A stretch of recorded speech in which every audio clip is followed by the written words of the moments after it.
Hello and welcome to another exciting episode of Cap and No Cap. I am your host, Kevin C. Meggett. Joined with me, Andy King, former city councilman, grassroots organizer, and a community activist who never abandoned his community. Thank you for joining me again. thank you for having me. Yeah. So last we met, we got into an engaged conversation, and we really ran out of time. And there's so much I wanted to talk about that I just said we're going to come back and we're going to make this part two of politics of politics. So I think the last thing that we were talking about was the mayoral race, and there are a lot of other races going on. There's a race for the seat that you formerly occupied, which is in the 12th district. I want to talk about that as well. I was privileged to see you have a public document going around. I was privileged enough to see a lot of that. So I got very good sources. Public domain is not hard to obtain. You just got to know what to do. Like I guess brain surgery is easy if you know how to do it, right? Yeah. So, yeah, it's a good analogy, right? One of the things I wanted to talk about is you leaving city council. I for one, thought it was a witch hunt. I, for one, read the amended deposition, and it's mind-popping. It's mind-boggling. And being that I do television and film, I'm actually, it's so mind-boggling that I think I want to wrap my head around it and do something with it. We'll talk about that in the future, but I want to talk about the whole orchestrated effort. That's what I'm going to call it. An orchestrated effort to have you removed from city council. Why did that happen? Can you talk about why did that happen? Well, we're still in federal court right now. Okay. So I'll communicate as much as I can. Okay. But the sad reality is that there are a number of factions, a number of agendas that were in play that was energized to have me removed from my seat prior to me concluding my term. From me not being able to run to be the next borough president, for my protege not to be able to succeed me, regardless of all the great work, the long hours, the long days, the short nights that we put in for the last 8 years serving the residents of the 12th district and beyond. Right. And my commitment to serve was just that. It wasn't about me. I did all that I thought that Jesus wanted me to do, and what the spirits and whatever guidance he gave me is how I operated. And we committed a lot of selfless acts on behalf of the residents of the 12th district and beyond. So when you ask me why is that, those are pretty much in a nutshell. I was one of those few council members that was not afraid to speak truth to power. Okay. I was one of those council members that not always might have taken the sexy view or stood up with the sexy conversation, but I always the person to say, if it's right, I'll stand up, whether it's popular or not. This is not a popularity contest, because the people in the 12th district, in the borough of the Bronx, and in the city of New York are not always worried about popularity. They're worried about how the conversation is going to have an impact on my everyday life. Right. And I had a commitment to that. So there were a number of items, that I might not have been in favor or flavor of. Right. While the body might won't go, or the leadership wanted to go another direction, even from the mayor's side office. While we all were working to deliver, I got singled out, and I'll never forget a great colleague of mine at that time, and now she's an assemblywoman. Ines Dickens said to me, she prophesied to me when I first got at City Hall, and she watched the way I was moving and delivering. And she said, you're going to have some challenges down here because you're too independent. Well, 36,000 people voted for me to go to City Hall to represent them. So that's where my commitment was. Right. Bring the information. As I told when I got elected, I said, I'm not going down to City Hall by myself. I'm bringing you along with me. I remember you saying that. Yeah. So the conversations that I was having in the district, I brought down to there. I represented my community, the way how the district was thinking, and how we were behaving. So it wasn't my responsibility to take on every challenge that the city required, but making sure that the 12th district had a voice. And we had a voice in the things that we were doing in City Hall and things that we were doing by providing services and events and just handling the troubles and troubleshooting and finding solutions to the lives and the residents of the 12th district. So I sit here today not angry or mad, a little sad that I experienced what I experienced with the great work that my team and I have put together. But you know, Jesus has a plan, and I'll stick with that. And I do want to say this. You know, one of the things that was even more heartening for me. You know, we're in this climate that Black Lives Matter. Right. But when this black man was getting, and I called it a modern day lynching. It was. There was not one black person who came out publicly. Now, while people support me and people still love me and support me today, people who had the microphones in front of them, who had the bullhorn, who could have changed the climate, not one of them came out and said anything. You know, knowing who I am, knowing my character, knowing my commitment to be a loving and kind father, husband, son, you know, no one could find it within themselves. It almost felt like, you remember the movie 12 Years a Slave? Yes. And there was a scene one time in there where the main character was being hung on the plantation. And while he was fighting for his life on his tippy toes, hands behind his back, the rest of the Negroes, the slaves they just walked around like nothing business was as usual, like nothing was going on, while their brother was being, you know, the life was being sucked out of him. Thank God he was saved out of that scenario. But that's how I kind of felt, because, you know, people would act like I had to play found guilty of nothing. They just said it. Act like things were a crime that were no crime. I never was found guilty of any crime because there was no crime on the table. So that's when you can only see that there was an agenda and a concerted effort to constantly keep chopping away, keep chopping away, because, you know, I was a voice that was for the people of the 12th district, and people looked like me and people didn't look like me. And it's interesting because when I was reading it, I read that Speaker Corey Johnson had called you the N-word, and that you was very boisterous about it. To then, was it Melissa Moth, who was the speaker, and she absolutely did nothing. And he actually came to the Bronx and stated to you, if I said something that hurt you, I apologize.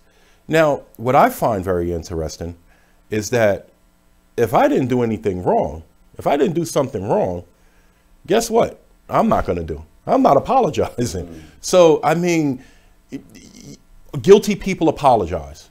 And when you say why, you know, where was Black Lives Matter in that movement? I mean, we could have you know, Black Lives Matter. If you listen and want to come on the show, you could come on the show. But I believe in Black Lives Matter as a hashtag. I believe in Black Lives Matter as a slogan. I do not believe in Black Lives Matter as an organization. I think they're more of a detriment to black people, particularly and especially foundational black Americans, than there are a help, because everything that they seem to do is symbolic.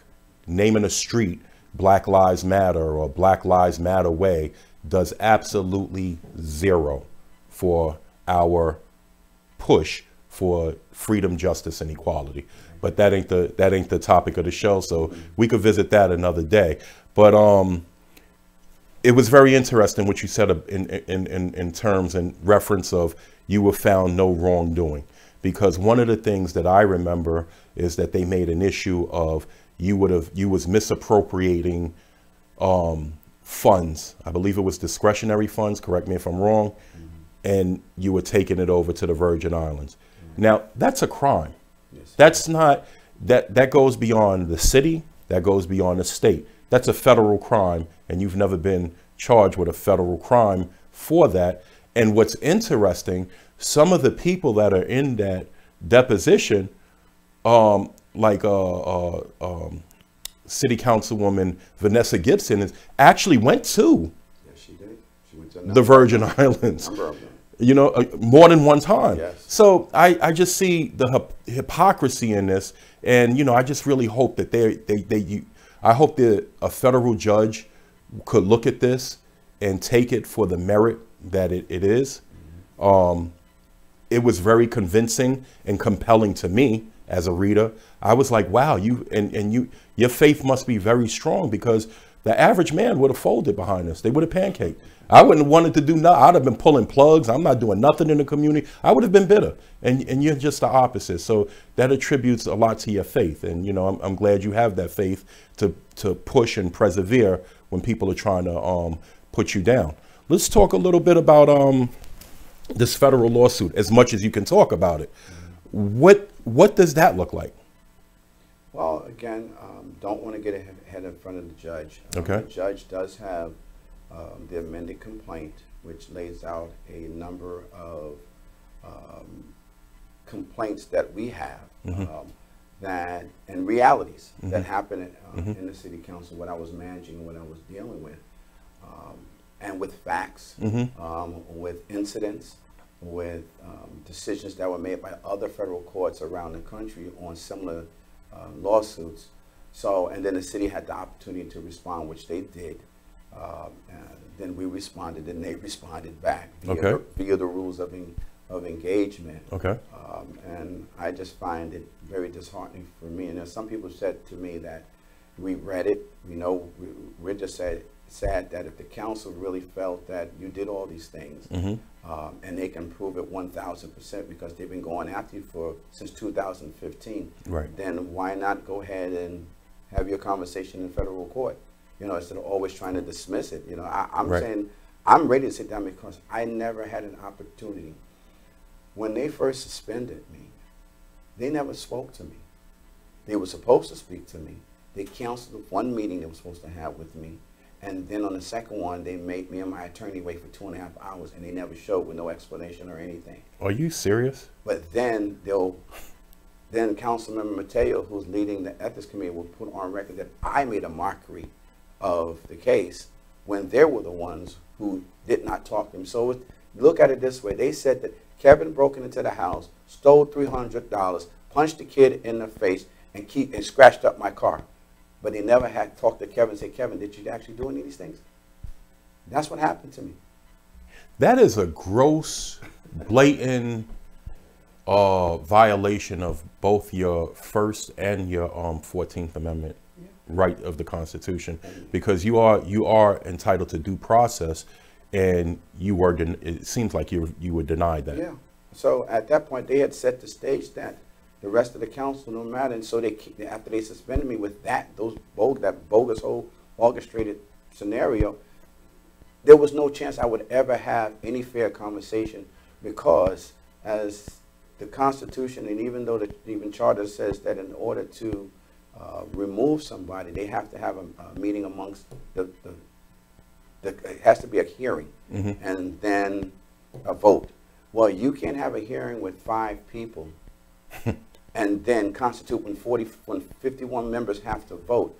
All those who were not on the Standards and Ethics Committee did not hear they didn't hear any dialogue. They didn't get a chance to question any witnesses. So they were going on the recommendation of a committee, which I find flawed, because in government, you have colleagues who have different agendas. Right. You have colleagues who may not like each other. So to rely the future, and pretty much it was like an impeachment of the body based on 5 members, when you still got there's another 46 that is not hearing the whole conversation. Right. It's not fair. So by the time they kept coming at me, there was no way that I was going to get a fair hearing, because there is like tainting the jury pool. So regardless, the truth didn't matter. So while they say, well, we gave him 10 minutes, we gave him 15, we gave him 20 minutes to speak. In 20 minutes, I'm going to plead a case that you guys orchestrated for a whole year and a half. Right. That doesn't even make any sense. It didn't take 20 minutes to do this damage. Yeah, exactly. Right. I get it. So that's why I'm hoping that the judge sees the unfairness that I went through, the slant on everything, the bigotry, the terms that were used to describe me and describe my behavior, which goes against, it was hurtful. Right. My mom would call me, and before my dad died, he would call and cry, and he was like, how it feels that you got a 70-year-old man crying on the phone because he can't do nothing to help his son, because he knows the integrity of his son, and they're just stripping down the integrity. My dad and my grandfather both served this country. I'm the Andrew King III, so 100 years of Andrew King serving this country, from 1990, where my grandfather was serving in the war, And then my dad served in Korea, and then I've been serving this wow. all my life. Right. So how do you and just so you go to public service? Yeah, right? I'm in a public. So how are you going to strip down 100 years of a black man and his family doing stuff for this country based on what? That's the agenda, to be honest with you. There you go. That's the agenda, to strip us down and make us and reduce us to beggars and less than anyone else here. So I mean, I'm really, really sorry that you actually went through that. So in terms of the federal case, it's being heard now. Has the city ever, well, let me ask you this. Why did you have to why did you have to amend the deposition? The first deposition wasn't good? Yeah, the first one went in, and there was some form of technicality in the court system with the attorneys that I had before. Okay. And the judge realized that. And the judge says, well, I'm not going to penalize King. For the technicality? Yeah, I'm not going to, because at the end of the day, that's what court people tend to do. They don't care about what's truth, what is right. It's like, how do we kick this out without having to do any real work or having to prove anything? Yeah. So I thank the judge on this case for recognizing that there was something flawed, right. By no mistake on me. Right. On me, and said, listen, I want to hear this. I want to hear this case, even though the counsel is saying, hey, listen, there was a flaw, you should dismiss it. He's saying, no, I want to hear it. He told my attorneys, listen, you filed an amended petition, and I want to hear what's going on. So now the judge has everything, and I'm praying, and I really believe that what was submitted in is valid. I know it's valid because I walked it, I talked it, I breathed it, I seen it, and I had to live through some of this stuff. And again, I thank you, because, again, acknowledging, if I didn't have the faith that I have in me from the Most High in Christ, I have no idea where my brain would be about now. I thank the spirit that He put on me, because, you know, some people have come up to me and said exactly what I don't know how you endured it. You know, because no one lifted you up publicly. I would have choked someone. Yeah.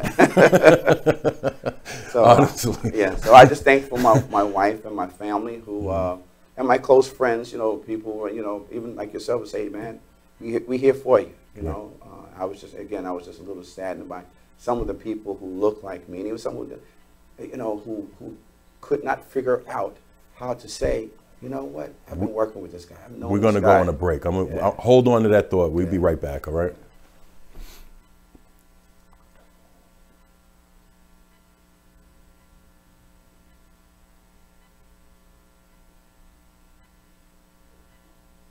Millennium TV.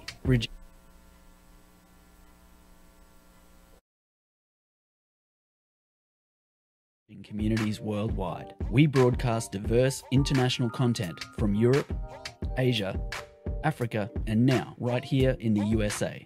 Watch us via Roku on your smart TV. Submit your own content to 1530entertainmentllc@gmail.com. Download the Millennium TV app from the App Store to stream our shows anywhere, anytime. Millennium TV.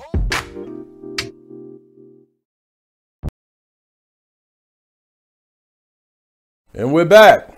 Welcome back to Cap and No Cap. I'm your host, Kevin C. Meggett. I'm with community organizer, community advocate, former city council member, Mr. Andy King from the 12th District. And we were talking about the injustice that you were seeking at the hands of the city council. And I was reading that deposition, and it's mind-boggling. Anyone that wants a copy of it, I do have it. I have a lot of depositions, actually, so talk about some others at another date. Let me ask you a question. Do you feel that the goal was to, and it's an easy answer. I think the goal was, I'm not even going to ask you a question. I think the goal was to try you in the media, to publicly try you and find you guilty and oust you by tarnishing your name.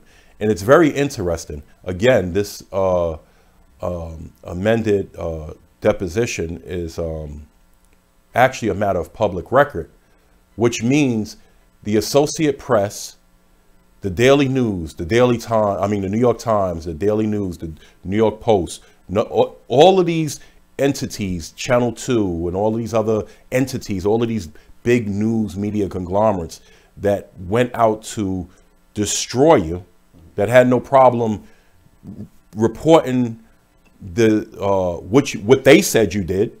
But now that this information is here and it's a matter of public domain, they didn't take the time to look at this and say, can we bring you back to the table, or even charge those people that actually done this to you and put a camera in their face and question their integrity and credibility.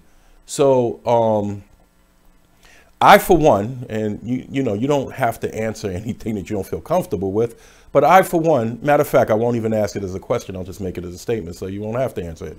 I, for one, a couple of months ago, put out a video called Rumor Has It, because I talk to people every single day, and I'm privileged enough to hear what they think. I have a platform. Thank God for Millennium TV 24 for giving me this platform. I have a platform where I express the things that are on my mind.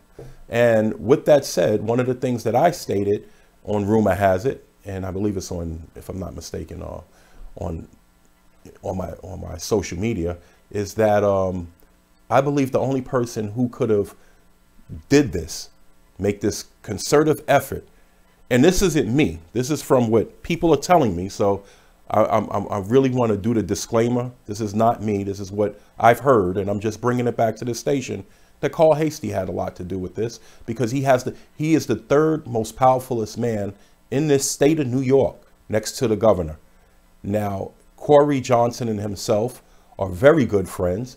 And at first I said, nah, Carl couldn't have done that. And then it dawned on me, wait a minute, he does have the ability to do it. Corey Johnson and him are friends. Let me destroy Andy King's legacy so it would taint your protege, who was Brian Melford. Oh, shout out to Brian Melford. I got to bring you on the show. And that's exactly what they did. Now, however Brian got kicked off the ballot, it's part of a bigger plan. But remove the head and the body would fall. That's the premise of it. And so who does Carl run? His former aide or director of communication, which is Kevin Riley. And now Kevin Riley wins the special election by, I think, 4,000 votes or something like that, which is not a lot, by the way. So, you know, Kevin Riley, Pamela Johnson, Hamilton, and Shaniqua Moore are the three candidates that are running for city council in District 12 for your seat. In my humblest opinion, I really believe it to be a two-person race between Kevin Riley and Shaniqua Moore, because I look at Pamela Johnson's flyers, literature, so forth and so on, and it's very homemade. I don't see her in the street. I don't see her advocating. I see, you know, she'll do the interviews. I humbly believe that she was put there to split Shaniqua Moore's votes with Kevin Riley. But God don't like ugly, and he's really not too fond of pretty. Wouldn't it be something if she splits Kevin Riley's votes for Shaniqua Moore? You know what I mean? So the universe works really funny. But I want to talk about that race as well, because I got this piece of literature that says on Democrat for City Council 12th District, re-elect Kevin Riley. A record of real results for our community. Now, this is what he checks off on. Delivering COVID-19 relief to help business recover from the pandemic, rehire employees, and keep their doors open. That's what check. Working to get crime under control, that he puts a check there. Fixing programs for homelessness and mentally ill New Yorkers, that's a check. Building more affordable housing units, that's a check. Cleaning up our streets and sidewalks, that's a check. This is what Kevin Riley has done in the 6 months that he has been in office. And that's virtually impossible. And this is very, very misleading. I want everyone to see it. It's very misleading, ladies and gentlemen. Kevin Riley, if you can hear me and you would like to come on the show and talk about it, I'm more than happy to have you. I will not have a side conversation with you privately before I talk to you publicly. Everything I've said, I've been very public with it. I'm very respectful. So you could come on the show and we could have a respectful and conversation. And then I look at these unions that have endorsed him. And the only one that I believe should have endorsed him was Ruben Diaz Jr. because they actually work together, and that's Carl Heastie's friend. And but when you look at United Federation of Teachers, 32BJ, SEIU, the New York State Nurses Association, CWA, DC 37, the Fire Department, NYC, Local 338, HTC, CWA. Shame on all of y'all, because name something that you know about Kevin Riley. And any of y'all that want to come on and talk about it, this is an open line forum. We can have an open line discussion. We could actually bring the unions and Kevin Riley on, but let's not stop there. Let's bring Shaniqua Moore, and just for I guess laughs, we could bring Pamela Johnson Hamilton as well. This is very misleading. This is the politics that I'm talking about, of politics. The people of the 12th district really deserves better. They deserve transparency. They deserve honesty. This is not honest right here.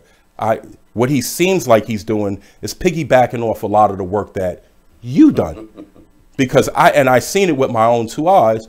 You had volunteers. You have a youth organization. I seen those kids sweeping the streets, cleaning up. I've seen you engage. I've seen you combating crime and housing. So he's running on your narrative, and it's very misleading. How does stuff like this happen? How does this even happen in city council? And now this would be the question. And at some point, does this constitute a federal crime? I don't know if it constitutes a federal crime, but it does constitute trickery on the part of any candidate. And that's why I always urge everyone, when it comes to election season, know the candidate, follow the candidate's story. And running for office doesn't start 2 years before the election. You got to be a person who's been engaged in the district that you're running and the people you want to represent. People should know you before them, because if they don't know you, then now you're asking people. The political season is asking people to vote for people who they've never met, and they're relying on sound bites, they're relying on commercials, they're relying on flyers like this to say, hey, listen, I'm the right guy or the right girl. But at the end of the day, it's all a trickery conversation. Who's the best salesman at the end of the day if you have not been that engaged in your neighborhood or the district that you're running in? So that's a sad reality, and I'm thankful, because I think President Barack Obama opened the eyes up of so many people who were just going in the polls, voting Democrat down the line or just voting Republican down the line. People started taking a serious look at candidates to see who's actually doing things and who haven't done things, and asking the question, why should we vote for you? So what has happened in this climate, those who do not want to be in front of people don't get in front of people that ask to be asked the question. Right. So at the end of the day, I know when I was in the council and when I ran for office, I made myself visible as much as I can make myself visible. And I had no problem asking and answering questions, because the district that I represented was the district that I was educated, I was raised in, and I was actively participating in my neighborhood since I was 14 years old. When I first took my first summer job, was right in the neighborhood, and then I continued to work summer youth jobs there, play on the basketball teams that was there, played on the school band, and then just did things till we start our own youth program. And it was always so. I had a good 40 years of service to the neighborhood, to the block. Right. So people wasn't like when I rolled in, I had to do a whole lot of convincing, because like, we see you out here doing the stuff to help, and you wasn't asking for any money. You was just saying, let's help, because I was always a firm believer. Lack of funding doesn't mean lack of service. But right in this climate today, if people can't get paid, they don't engage much.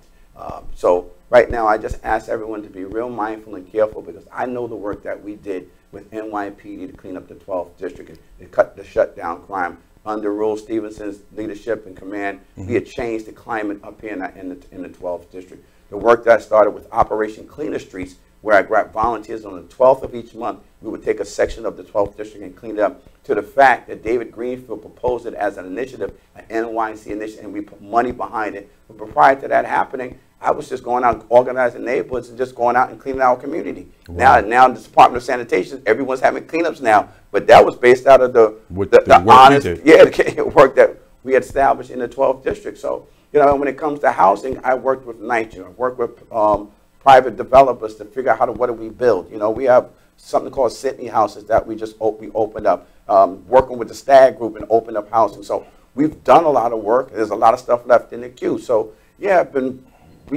my team and I, we left an imprint on the 12th district. You can move around from watching what we've done in the schools, what we've done in parks, how we've built up new parks, we've renovated, streets being paved, establishing the small business corridors that we did. I mean, we worked a lot, you know, and embracing our clergy to be more engaging and active outside of their walls and halls. So I think the clergy as well for stepping up and doing what they had to do. But what tends to happen in politics, you know, one person rolls out, there's still things left in the queue. The next person comes in and gets to claim it. That's right. I hear you. We're going to take a real quick commercial break. We'll be back, man. This is good stuff. Millennium TV, bridging communities worldwide. We broadcast diverse international content from Europe, Asia, Africa, and now right here in the USA. Watch us via Roku on your smart TV. Submit your own content to 1530entertainmentllc@gmail.com. Download the Millennium TV app from the App Store to stream our shows anywhere, anytime. Millennium TV.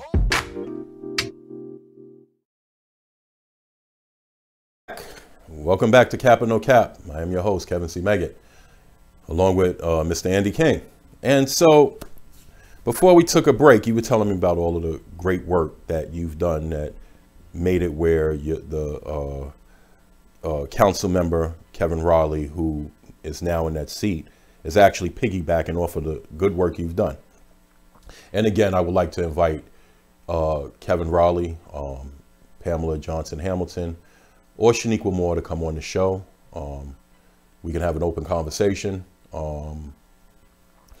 I think, let me ask you a question. Who do you like for this race, or do you like anyone? Well, Pamela Johnson has ran before. You made a valid point. I haven't seen her campaigning as much as I would have thought, you know. So it's kind of, if I was to rate her campaign from 1 to 10, it looks like she might be out there at a level 3. Right. So, and I've watched her campaign before, and she campaigned at a higher level. Right. I've seen that too. So this level, I'm not understanding why her level of campaigning is so. I don't understand why she's running. Around. Of course, Kevin Raleigh is in the seat right now, and then I've watched Shaniqua Moore over the past 10 years. Okay. Work as a licensed social worker, has a master's. Okay. But more importantly, as a youth minister, so we know she's a woman of faith. But I watched her form a youth group. I watched her form I Raise Girls.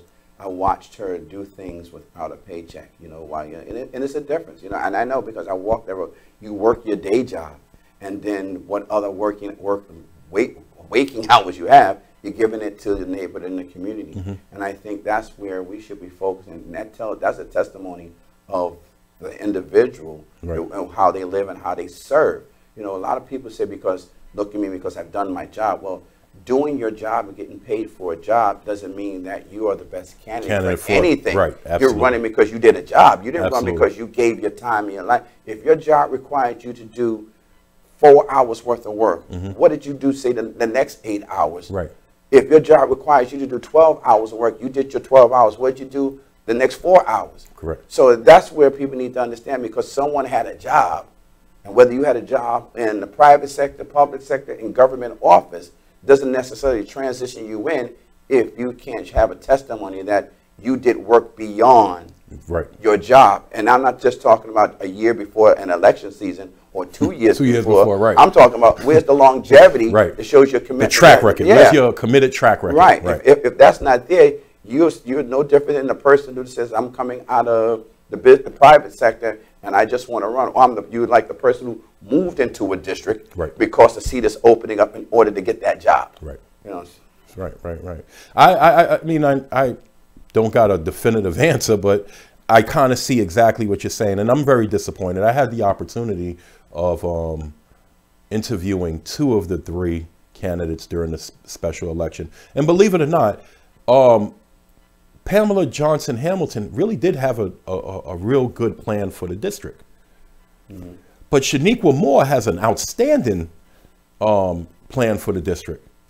And then, of course, Kevin Raleigh and I have never yet talked. I don't even know what his vision for the district is. See, this is not personal to me.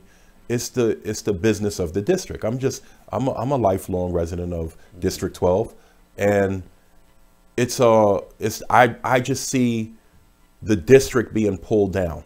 And I think my real concern is we're one of the few districts in New York City that are black.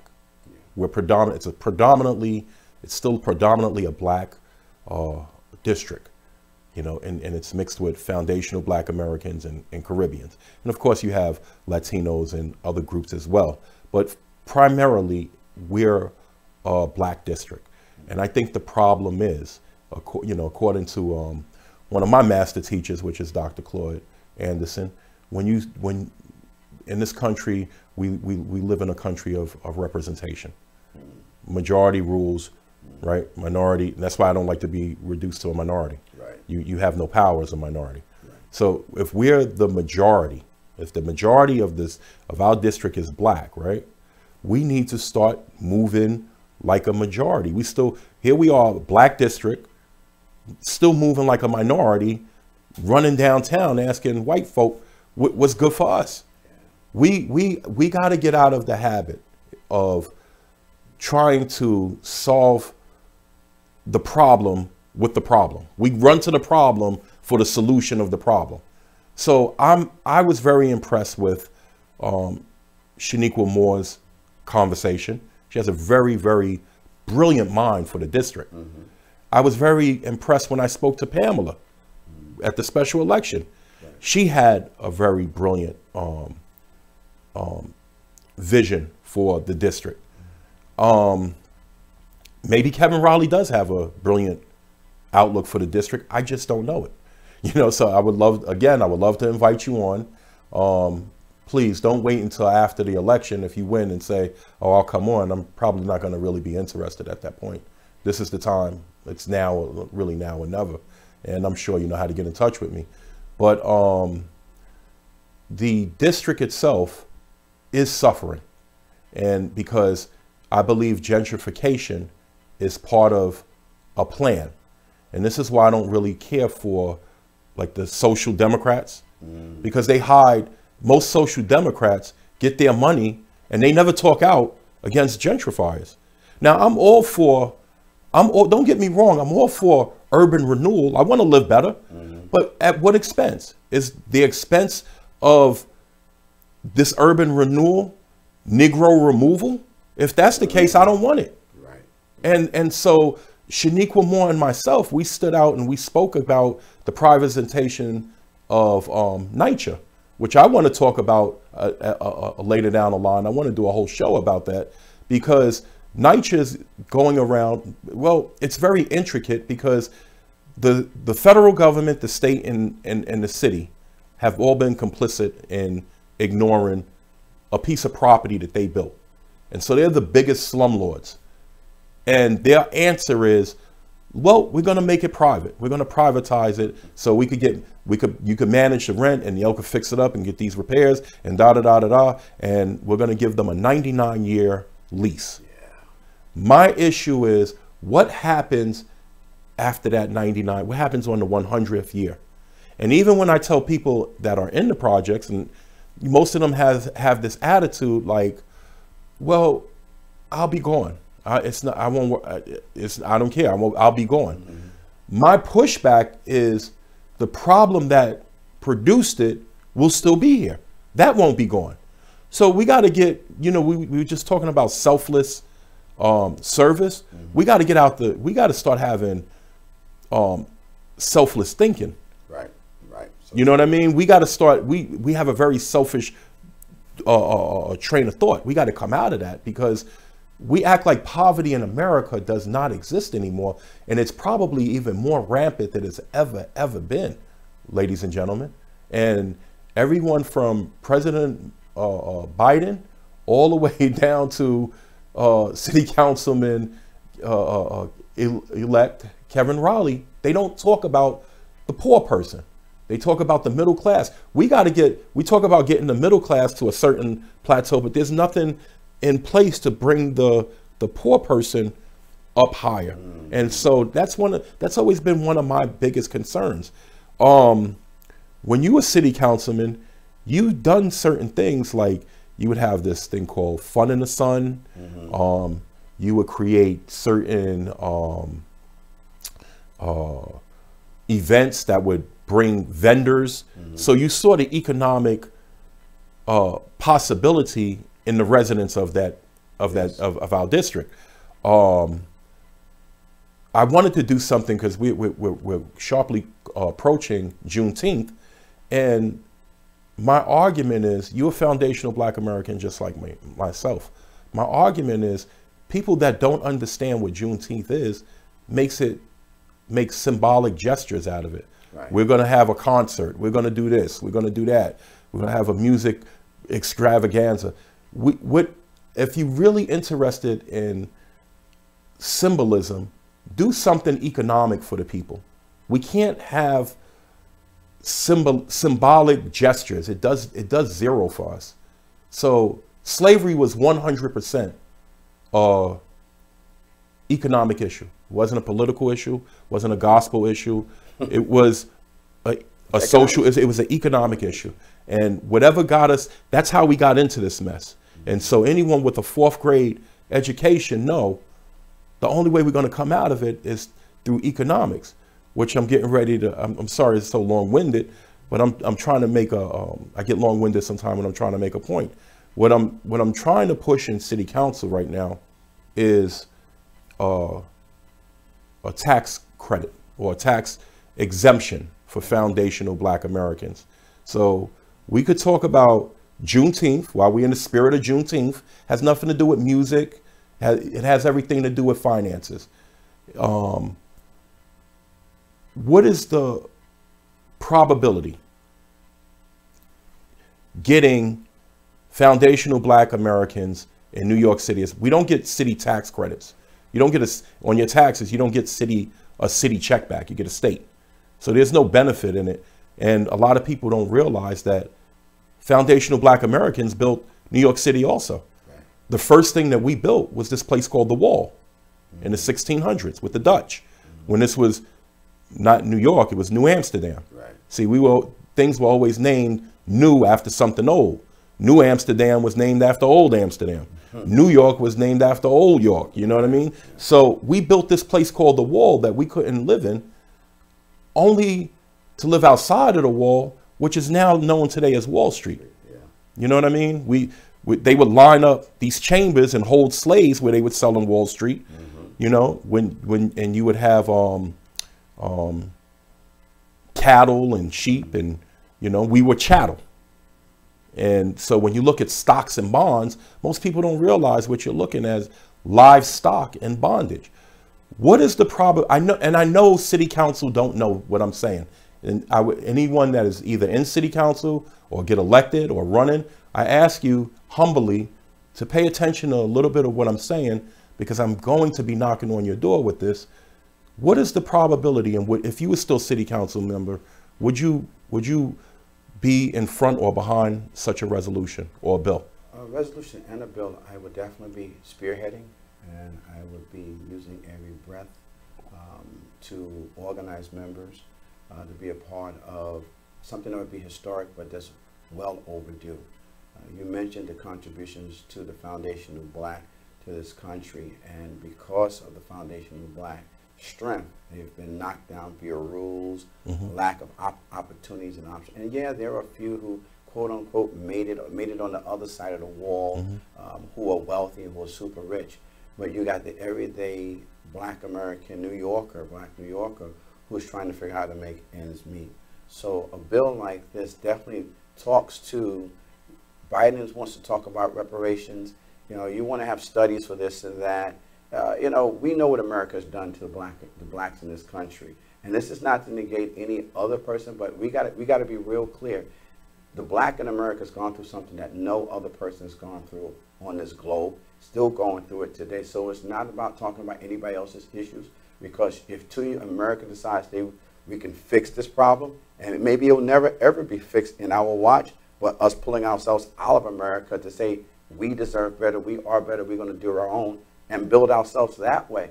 But when we continue to have people who look like me in government, who are afraid to stand up for political gains, political reasons, they do more hurt to the community, because when you walk into a community looking like the community, trust me, the Italians who have their representatives walk into a government building being Italian without being fearful.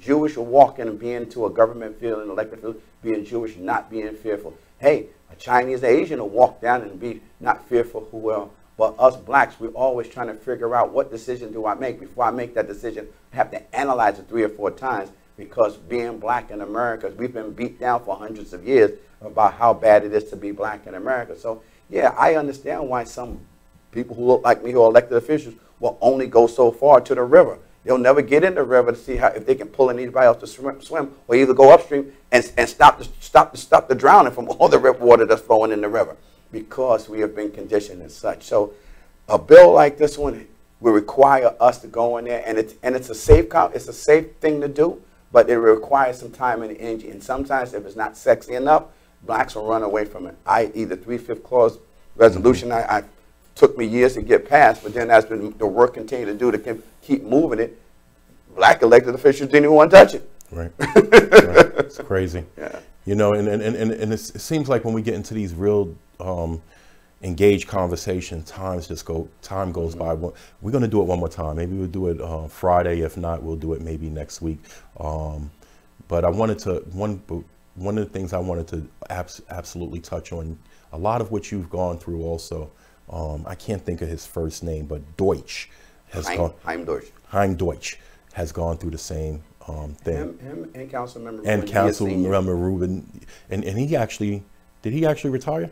No, after this year, he decided not to run, and I don't blame him, you know, right. Because he makes a statement, which is in his right to make a statement about the city council, how they operate it, and who runs it, and then people get their feelings hurt, and he loses a committee that was so valuable to the city of New York. Right. So it's just not fair, the abuse of power that happens in the council. But then they act like other people, and they'll flip the script on somebody else. What's scary though, that abuse of power also comes from people that look like us.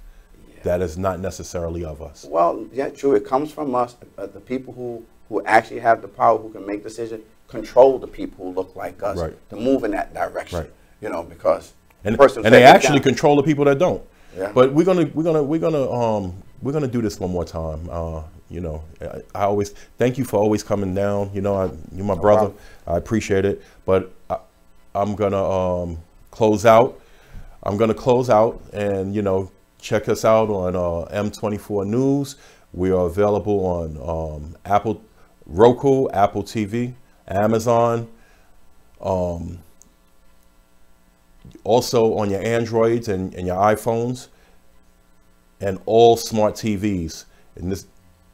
And don't forget, download the app. Download the app and watch us, okay?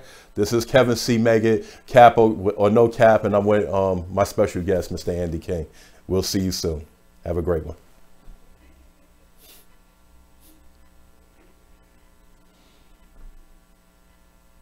Good stuff.